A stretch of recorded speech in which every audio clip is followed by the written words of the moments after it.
Hello my dear friends.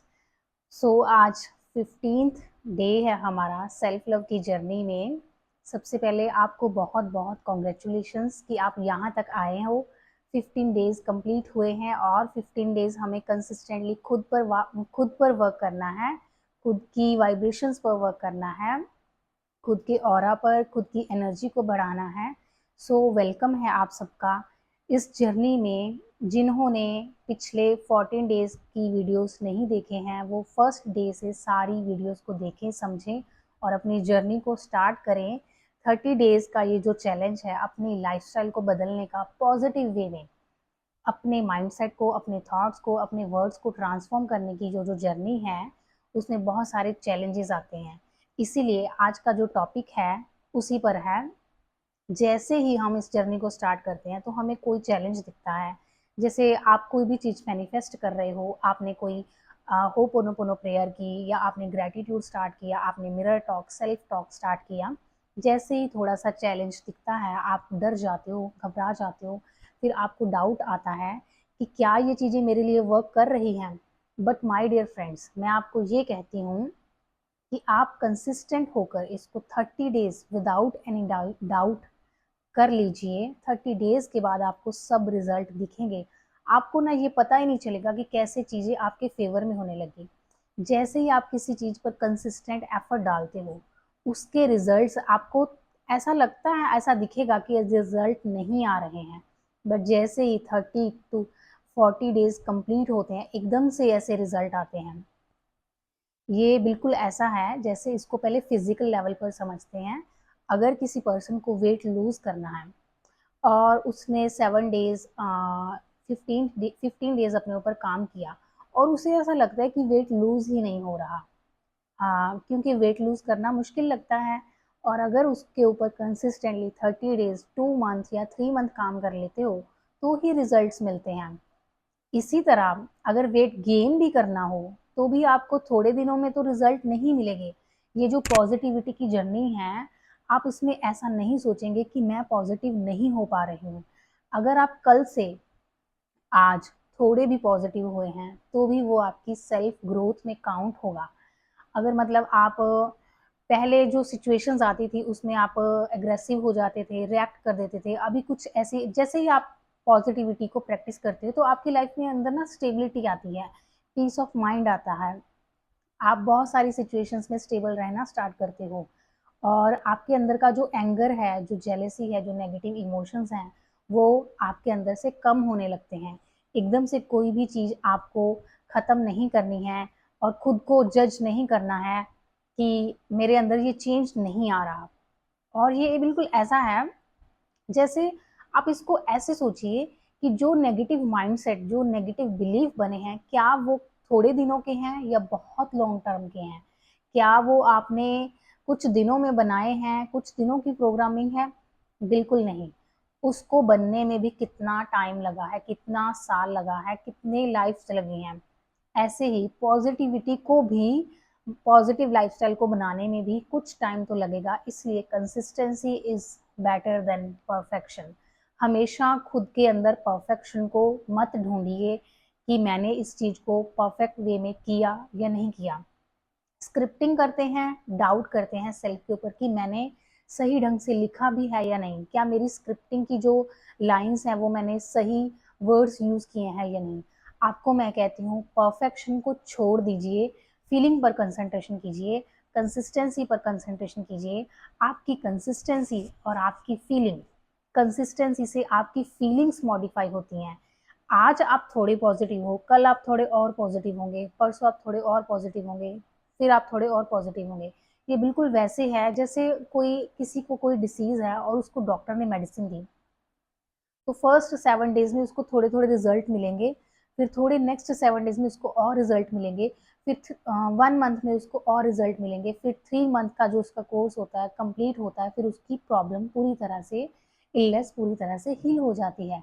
बिल्कुल वैसे ही आपके अंदर जो भी आपके लिए क्रिटिसिज्म, जेलेसी या कोई भी नेगेटिव इमोशंस, आपको एंगर तंग करता है, आपको नेगेटिव इमोशंस तंग करते हैं, नेगेटिव थॉट्स, आपको पास्ट की मेमोरीज डिस्टर्ब करती हैं या लोगों का बिहेवियर आपको डिस्टर्ब करता है, बट आपको ये चेक करना है कि आप ये जो जर्नी जो आपने स्टार्ट की है, क्या इतने दिनों में आपके अंदर कोई चेंज आया है या नहीं।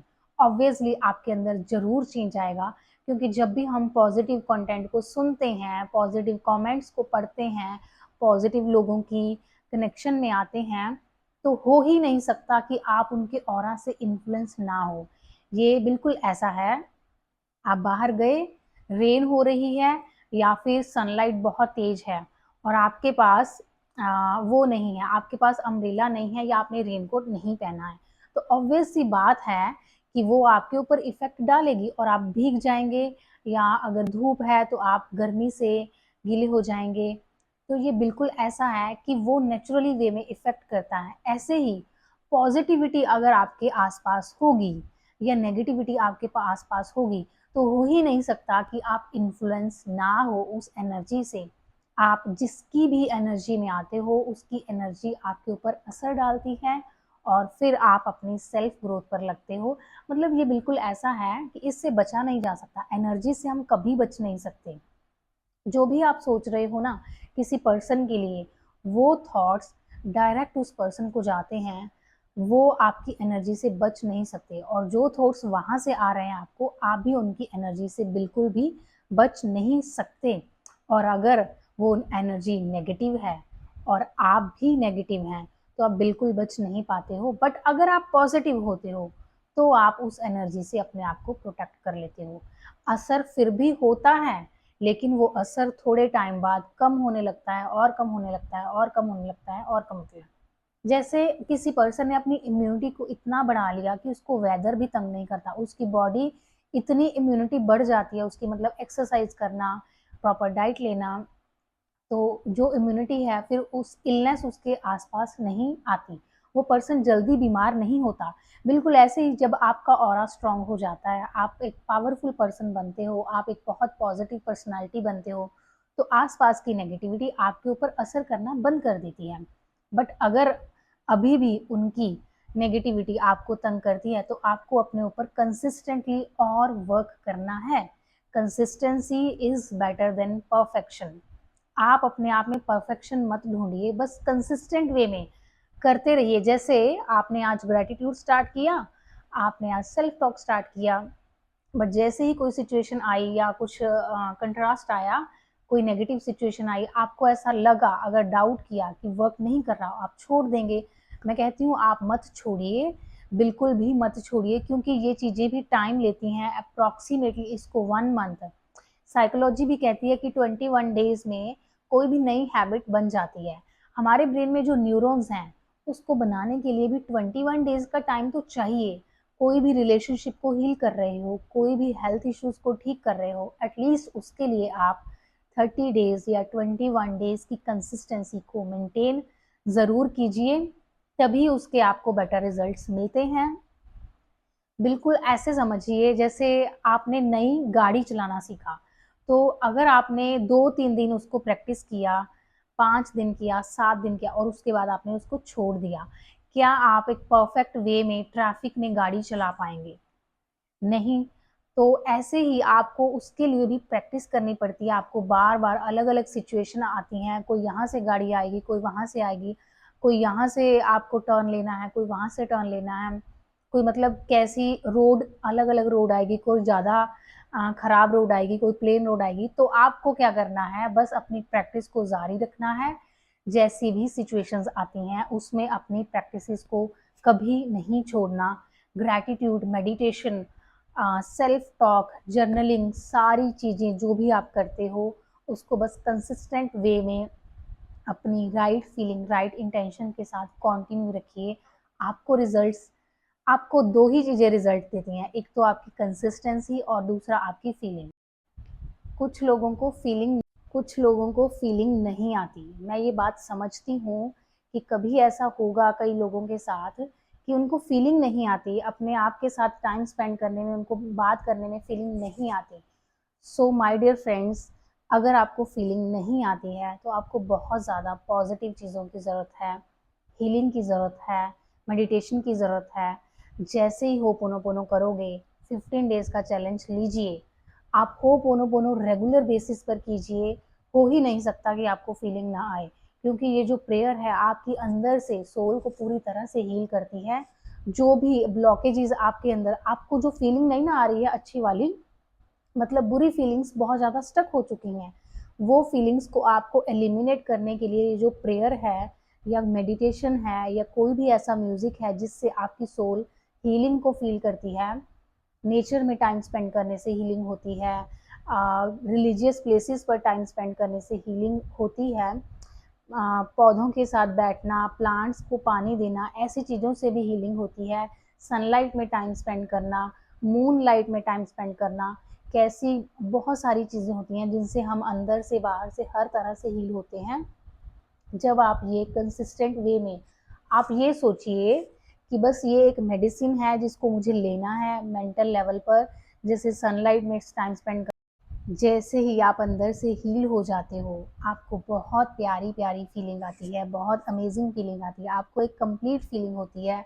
आपको ऐसा लगता है कि गॉड ने आपको हर चीज़ प्रोवाइड करवा दी है, क्योंकि आपकी जो एनर्जी है वो अबंडेंस की हो जाती है। और जब आप अंदर से भरे हुए होते हो तो आपको कंप्लीट करने के लिए ना किसी सब्सटेंस की ज़रूरत होती है, ना किसी ऑब्जेक्ट की, ना किसी पर्सन की, ना किसी प्लेस की, किसी चीज़ की ज़रूरत आपको फील नहीं होती, क्योंकि आप अपने आप में ही क्या हो, बहुत ज़्यादा खुश हो, हैप्पी हो, अपनी कंपनी को एंजॉय करते हो, खुद से प्यार करते हो और सबको प्यार करते हो, और सबके लिए आपके मन में सिर्फ और सिर्फ ब्लेसिंग्स होती हैं, और आप एक ब्लेसिंग सेंटर बनते हो, आप सबकी ब्लेसिंग्स को अट्रैक्ट करते हो।